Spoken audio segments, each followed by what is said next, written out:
So hello guys, welcome to my new horror story. दोस्तों, इस कहानी का नाम है शमशान घाट की डरावनी कहानी। गांव के किनारे एक पुराना शमशान घाट था। लोग कहते हैं कि वहां रात में अजीब अजीब आवाज़ें आती हैं। दोस्तों, अगर जो रात को वहां पर गया वो कभी लौटकर वापस नहीं आया। अगर आया तो वो बुरी हालत में होकर आया। राघव एक युवक लड़का इन कहानियों पर कभी यकीन नहीं करता था। उसे लगा कि लोग खामोखा की बातें करते हैं। एक दिन उसके दोस्तों ने उसको चुनौती दी। कहा, अगर तू रात के 12 बजे शमशान घाट में जाता है और उसकी सच्चाई पता लगाएगा तो हम तुझको एक दिलेर समझेंगे। राघव ने चुनौती को स्वीकार कर ली। एक रात लालटेन लेकर वह शमशान घाट की ओर निकल पड़ा।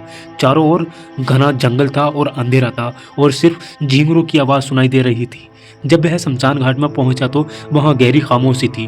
ठंडी हवा चल रही थी और पास के पेड़ अजीब तरह से झूम रहे थे। शमशान के बीचों बीच एक पुरानी चिता की राख अब भी जल रही थी। राघव ने अपनी लालटेन से चारों ओर देखा लेकिन कुछ खास नहीं दिखा। वह मन ही मन में हंसा और सोचने लगा, लोग बेवजह डराते हैं। तभी अचानक उसे एक हल्की सी सिसकी सुनाई दी। वह चौंक कर चारों ओर देखने लगा। कुछ दूरी पर एक औरत सफ़ेद साड़ी में खड़ी थी। उसके बाल बिखरे हुए थे और वह धीरे धीरे राघव की ओर बढ़ रही थी।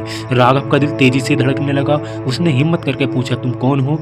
औरत ने कुछ नहीं कहा। जैसे जैसे वह करीब आती गई उसकी शक्ल डरावनी होती गई। उसकी आंखें लाल हो गईं और चेहरा विकृत हो गया। राघव ने दौड़ने की कोशिश की लेकिन उसके पैर जमीन से चिपक गए। तभी औरत जोर से चिल्लाई और उसकी आवाज़ पूरे शमशान घाट में गूंजने लगी। अगले दिन गांव वालों ने राघव को शमशान घाट के पास बेहोश पाया। उसकी हालत खराब थी और वह किसी से कुछ बोलने की स्थिति में नहीं था। उसकी आंखों में गहरा डर था। उस दिन के बाद राघव ने कभी शमशान घाट का रुख नहीं किया और गांव वालों ने वहां रात को जाना पूरी तरह से बंद कर दिया। कहते हैं वह औरत शमशान की आत्मा थी जो अपने साथ किसी को भी ले जाने के लिए भटकती है। दोस्तों, क्या आप रात को वहां जाने की हिम्मत करोगे या कभी आप गए हो? आप कमेंट में जरूर बताना।